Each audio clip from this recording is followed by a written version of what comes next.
درانو دوستانو سلام ستاسو کروندې څنګه دي وګورئ په چین کې هغه نباتات چې په پاسدارۍ کې کرل کیږي اوس تازه یې له ځمکې څخه څوکې راپورته کړي که د نباتاتو کرلو زرغونېدو او رسېدو بهیر ته پام وکړو نو ډېر عجیب رازونه پکې نغښتي دي راځئ چې په دې ویډیو کې ځینې دغه رازونه درته بیان کړو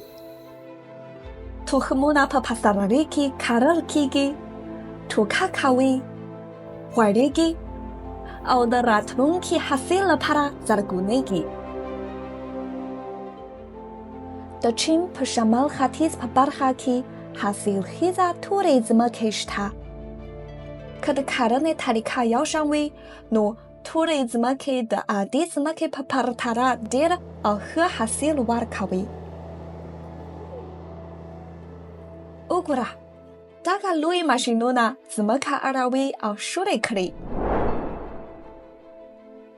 بې پیرو ته الوتکې هم کرنه کولی شي دا نه یوازې وخت هڅې او تخمونه سپموي بلکې سرې په برابر ډول شیندي زما هیله دا ده چې شولې به ژر په وریجو روزنې شي ښه حاصل به ترلاسه شي دا د منګل ګلونه دي تر ژمي خوبه وروسته په پاسدارۍ کې یې غوړېږي دا د دې سور رنګې میوه او ډېره خوندوره ده کوم چې د شمالي امریکایي سیمو یاکوت په نوم یادېږي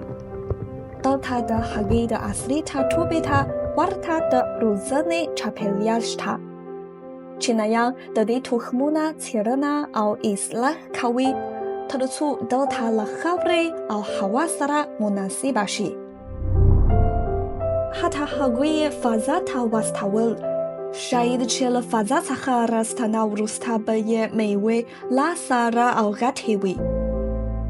زما هیله دا ده چې موږ د دې ځمکې لپاره خپل ځانګړي تخمونه ولري او میوه ورکړي د سټورجن کب د 150 میلیونو کلونو راهیسې په هیرونجان سیند کې ژوند کوي دا کب خوندور او مقوي دي که موږ د سټورجن کبان ډېر نیسو د دوی نسل به له منځه ځي د کب نیونکو لپاره که په سیند کې نور کبان پاتې نشي نه یوازې د دوی دندې بلکې خپل خواړه له لاسه ورکړي نو خلک له ټکنالوژۍ سره مرسته کوي تر څو د کبانو لپاره د باثباته مصنوعي ودې چاپېریال چمتو کړي هر کال د کب تولید په وخت کې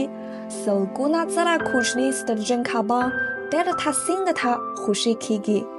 زما هیله دا ده چې میلیونونه کلونه وروسته خلک هم د دې خوندور کب وخوري ستا هیله څه ده د تخمونه د ودې لپاره لمر اوبه خاوره او هوښیارۍ ته اړتیا لري تاسې هم راتلونکي په روان یو تخم یاست هم د خپلو هیلو سره غټ شئ او د ژوند حاصل ته ورسیږئ